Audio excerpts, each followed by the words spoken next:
Hey guys, today I'm going to show you the build that I think is the single strongest for monks in the moment. So this build is a budget build as well, so you don't need any items that have significant investment. My character just has had a wisdom in action, but this is not mandatory at all. This is footage of me doing a +4 breach in a tier 15 map. And basically, as you can see, I'm spamming Storm Wave and everything explodes. It explodes on my screen and explodes off my screen as well, basically going as far as the chain of mobs allowing. This build works pretty simple. The main interaction is the Herald device with this unpronounceable ring that makes it possible to shatter chilled enemies as though they're frozen. This triggers Herald device explosions, and Herald of Thunder adds a lot of lightning damage as well, so basically to facilitate the one-shots that keep happening in the mobs in this build. This is a crit build as well, so it shines with a little bit of investment and some crit specific items, but it's extremely strong for breach farming. Very fast, clears the whole screen, and I really recommend it. Special shout out is to Ron Ray, who's been the GOAT I think amongst this league, making build guides nearly every day, consistent updates on his YouTube channel and Mobilytics. Really good guy, high quality stuff. I've looked at his guides. I'm using a slightly different tree, but I think his tree works really well. His skill setup is superb as well, so I really recommend checking him out for high quality content for monks and overall for this league. Alright, first of all, let's go over the passive tree. This node is very important, don't forget it. I've taken a lot of crit clusters as well. See, there's a crit cluster here, crit cluster there, this one, these crit nodes. We want as much crit as possible, so that's why I'm taking this. I've taken this dexterity node, I have Hand of Wisdom in action, and plus it just allows me to equip higher level skill gems. Herald cluster, very self-explanatory. I have a jewel. That's how my jewels look like. You don't have to get lightning pen, that was just an old jewel I have. This cluster is very good. You can take this node if you want. It's actually very good. It's 30% increased defenses while wielding a typo. This works with quarter staves. I tested, a lot of people tested it. This works. Nope, there's no lightning penetration on the tree because we take this ascendancy node. If you have close to 50% critical hit chance here, and you take ambush, which adds 100% more, you get very close to 100. If you have 50% and more, you essentially have 100% crit chance. And because of that, this node always procs, which is really good. Even if you have lower, it's completely fine, because to get lightning penetration, like close to 70%, you actually need a lot of I mean, that's like a lot of nodes that go into it, and perhaps some extra jewels for lightning penetration, which could be better spent elsewhere. Now, the problem with this node, the problem with ambush specifically is on full life. Now, you can't hover and read what full life means. I'm assuming in PoE 2, it literally means full life, 100% life. If it's below, they're not full life. So basically on bossing, this is gonna be a bit of a downside and work a bit iffy. However, I'm not bossing, so it's completely fine. I'm gonna mention how to adapt this to bossing if you want. Because I'm not bossing, I'm not taking resonance, I'm not using power charges, and I'm not using charge staff. Now, I know everybody is using power charges. However, I find it better to use Herald of Thunder. And this node, I mean, you just get a lot of lightning damage because of HOT. HOT just adds a lot of damage to your build. You don't have to press an extra button, and yeah, basically I'm not taking resonance. If you're doing bossing, you probably want to reconsider and do it slightly different. As I said, I'm gonna try to cover that. Yeah, basically that's how the tree looks. It's pretty straightforward. If you're doing bossing, you can also consider dynamism. This is 3 nodes. This is gonna help your comet a lot that you put in custom shock or custom crit. But yeah. So you can take these nodes, possibly that cluster is quite good. This cluster is good to consider. This just adds a lot of critical hit chance. This is a very strong cluster for 7 nodes. You can take this notable and this notable from this path. And this basically adds 90% increased elemental damage if you've shocked and chilled an enemy recently. Pretty much 90% increased elemental damage. I'm not really taking these nodes. I don't find it that worth for my particular build, but you can take it, especially this node is quite nice, mana regen. I take these nodes. This node is quite nice for attacks. It depends how much attack speed you have. You can also take Falcon Technique. You can take this node Maiming Strike and these notes. That's very good. And movement speed, pretty nice. Catalysis is good as well. It's just quite a few notes to get there, but I don't know. Look, 3 notes to take 5% Fizz as a random element. Maybe good. This cluster is good when you're doing bossing. If you're not doing bossing, that's just a waste of 4 nodes, in my opinion. So yeah, I think I've gone over all the possible clusters. Also, I mean, if you want to take pen, you can take pen here and pen here. That's an option. Yeah, that's all. For the ascendancy, I'm taking Unbound Avatar. I mean, it's very strong. Lead Me for Grace, I mean, yeah, must have. Protect Me from Harm is just not very good because of how physical damage reduction works in PoE2, unfortunately. I don't find that this is worth sacking your evasion rating for at all, and also, as I said, it just doesn't, we just don't have the points here, so I'm not taking it. Yeah, that's the passive tree. Gonna go over the skills. A lot of supports I have are from Ron Array's guide from Mobalytics. Ron Array's been putting a lot of effort into figuring things out, and also he has some smart ideas. He's the GOAT amongst this league, so yeah, shout out to him. I'm just quickly gonna go over it. Yeah, a lot of them are pretty much the same as the one he has, so you can check his guide as well, by the way, great guide. Persistence, increase the skill duration for Unbound Avatar. For Stone Wave, we have Upheaval, Martial Tempo, Lightning Infusion, Heft, and Ambush. I think this is exactly what Ron is using. Great setup. It's probably the best you can have. Tempest Bell, Heavy Swing, Overabundance, Leverage, and Concentrate Effect. Once again, pretty straightforward setup. Tempest Flurry, I have Crescendo, Close Combat, Praxis Combo, Rage, and Electrocute. Yeah, well, this is just what works for me for bossing. I don't know if it's the best because, look, I'm not really doing bosses that much to, like, heavy optimize this. Grim Feast has nothing, but has quality. Really quality it up and get the highest level possible. Also, yeah, some people don't run Grim Feast. I think this makes absolutely 0 sense in the current meta. Grim Feast is absolutely overpowered. If you're running Energy Shield, I think you should run Grim Feast. Honestly, do it. Constant Shock has Comment, Impetus, and Energy Retention, and now Inspiration. It says cannot support skills which reserve Spirit, so you're not going to be able to actually directly put it through the support gem itself when creating it. You have to just manually create it, put it in. Now, it says it cannot support skills that reserve Spirit, however, it still supports Comment. You can see with it, Comment has 60 mana, without it, Comment has 99 mana. It definitely works, must have, put it. Herald Device has Cold Infusion, Magnified Effect, and Cold Mastery. Don't forget to level it. Leveling it is very important because you get extra area of effect from explosions. Wind Dancer, once again, don't forget to level, you get an extra stage. Self-Explanatory, Pin, Blind, and Lockdown. I think that's like the standard setup for Wind Dancer, I don't know. Herald of Thunder, I have Elemental Focus, Primal Armament, and Long Shot. Look, I don't know if this is optimal because I didn't theory craft it that much. I don't need to when I one-shot the entire screen anyway, so like it works very well. But this is the setup that works. I think it's good. Yep, that's for the skills. I have a spare skill slot.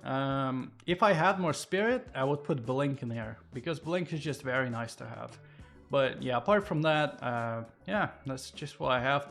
Tempest Flurry and Tempest Bell is what I use for bossing. I don't really boss, but it's very capable of doing like Zesh +3 or Avatar of Ash. I tried +1 and +2, but yeah, I'm not really doing it. I'm just selling the boss fragments I get, basically. I think it's the better idea. Okay, I'm quickly gonna go over the gear I have and give some tips if there's any. The most important one is this unpronounceable ring, so it's that ring. This ring I bought for 1 div. If you can get it corrupted, it's quite nice. Just have more intelligence, or I don't know. I don't know what corrupted places there are because I'm quite broke, if I'm honest with you. This is the quartz of stuff I have. Things to look for are the critical hit chance. You probably want it quite a bit higher. 12.5% is like the minimum that I would go for. Attacks per second is quite important to have if you're running Upheaval. This prefix here, increased elemental damage with attacks, is absolutely goated. Now, it's gonna also make the quarterstaff be a bit more expensive, but it's really worth it. And look, it's not calculated into the DPS on the trade side. So sometimes it's really worth to take a bit lower DPS quarterstaff that still has a high rolled increased elemental damage of attacks. Apart from that, I have fizz damage, lightning damage on it, attack speed, stun buildup. Honestly, this is like this is not like a dead mod. I mean, it's quite useful, but yeah, I mean, you can get any like attack mod that's gonna be better. For the body armor, honestly, I can't tell you. I think the best to get is basically to get the one that fits your res and that has the highest amount of evasion energy shield on the base. I'm not gonna give advice on like high-end bases like that cost like 20-30 divs. At that point you can look what people are running and have some inspiration from those. There's some evasion bases of like 2000, 3000 evasion, but getting triple res in them plus life is gonna be very tricky, if possible at all. This mask I have, well, magic find, triple res, yeah. The amulet I have is, yeah, it looks like this. The energy shield nodes are very valuable. When it says increased maximum energy shield, this is a global node. This increases the energy shield on your character because there is no energy shield on the amulet. And then, so basically I recommend getting something of those. And plus level of melee skills is very useful. I also got increased critical hit chance. This costs 2 divine orbs, so you can get nice amulets like this for quite cheap. Breach ring. Why breach ring? Because you can see I giga juiced the mana regeneration rate to the max with catalysts. So yeah, this is what you can get. The belt is literally, it just fits my res. The boots look like this. And I have Hand of Wisdom in action. Hand of Wisdom in action, if you don't have it, if you're broke like the rest of us, that's completely fine. I dropped it, so I'm using it. If you don't have it, just use any other gloves. Any other gloves, what do I mean by that? It's the gloves that fill the hole in your res, first of all. And secondly, these mods are very useful, so attack speed, the melee skills mod is extremely useful. Rarity of items found is literally the thing you really want to have in your build if possible. This mod above all else besides resistances. So look, if you can get this mod with a very high roll, I really recommend getting it because like you'll be one-shotting everything anyways. You might as well go full MF. As for prefixes, I mean, it's self-explanatory. Life is always good. Energy shield, like these local mods, also very good. Adds damage to attacks. I can't say maybe it's good, maybe not, probably not. I would get defenses instead on prefixes just because, as I said, we're one-shotting everything anyways. So I'm just quickly going to go over mana regen. I have 122 mana regen and I want to talk a little bit about what increases mana regen and how to scale it. 2 things increase mana regen. It's the maximum mana and mana regeneration rate. If you see this amulet has maximum mana on it, it doesn't have regeneration rate. When I take it off, my mana recovery per second drops down because it scales from maximum mana as the base. Mana regeneration rate applies on top of it. Now, if you want a very easy solution for mana regen, look for a breach ring with like something like 50% mana regeneration rate and simply apply a catalyst on it that increases the mana modifiers to plus 50%. As you can see, I have an absolutely busted breach ring with 100% increased mana regeneration rate, and this just solves all my mana issues that I have. That's how I solve it. And this was really cheap. I don't know, I got it for a few X actually because yeah, I was a bit underpriced. For bossing, you want to take resonance here. So you want a path like this. Just unspec these 2 nodes, path like this. Second, take out Herald of Thunder and put Combat Frenzy in. And then just basically put Charge Staff. For Charge Staff supports, you can actually use these 3. That's going to work quite fine. Long shot, you can swap for something else that scales damage. And yeah, basically that's how it's going to work. If you're really interested in doing bossing, you can scale this build up. I don't think this really makes sense. I think you should prioritize clearing in the current meta just because Breach has such insane return on investment. It's like it yields a lot more profit than doing bossing, who can be net negative even after doing like 10 runs, 20 runs. As is, this build can do bosses quite well, but yeah, just take into consideration that if you really want to optimize it, you have to do the aforementioned. All right, look, for leveling, first thing I'm gonna recommend is straight up, if you're looking for leveling tips, pause this video, don't watch it, look up any guide from any content creator that actually put up a dedicated leveling guide. You can look up a guide from DS Lily on how to level an ult. I think recently she posted a guide that uses bows to level and looked very good. Monk is also very close to Ranger, so 100% it works very well. However, I'm still gonna give some tips if you really want to, if you don't want to watch a different video.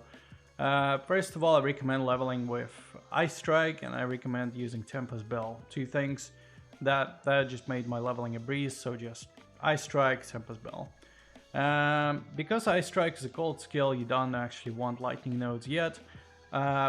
Just take these notes. You can take some notes here. Take this note here as well, very good. Go for this cluster. This cluster is extremely strong. Then you can go for a cold cluster over here. There's also a cold cluster over here. Basically, look, grab a lot of damage.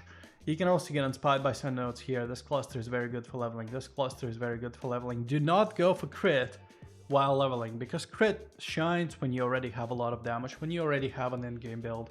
So just like, don't really take crit nodes. Go for nodes that like do like increased elemental damage, something like this. Go for nodes that increase cold damage and freeze build up. You'll be just fine. Get to in-game, and in the end game you can swap for a lightning build. I hope you enjoyed the video. If you like the content, like, subscribe. If you have any thoughts in the comments, I appreciate them. I'll read them, I'll reply to them. And once again, Ron Array has been making great guides this league. He's been polishing his build nearly daily and updating the guide and mobilytics that he has. He is the GOAT for monks. I really recommend you check his guides out. You can get some inspiration from mine, get some inspiration from his, and see what works best for you. But overall, huge respect to the guy. Check out his channel. I think it's really good. Quite often you find a build that works and then it just doesn't really get updated. It gets published once and then kind of abandoned. That leads to lower quality builds. With Ron Array or creators that update their builds on the daily, you are guaranteed to have the most polished, latest version of the build, which is really, really good to have. So check out his channel, and thanks for watching, guys. I hope you enjoyed the build. I hope you'll find it useful, and this is gonna help you with clearing. Let's enjoy it until GGG patches it. I'm expecting this to be patched whenever they return from the holidays. Anyways, thank you and see you later.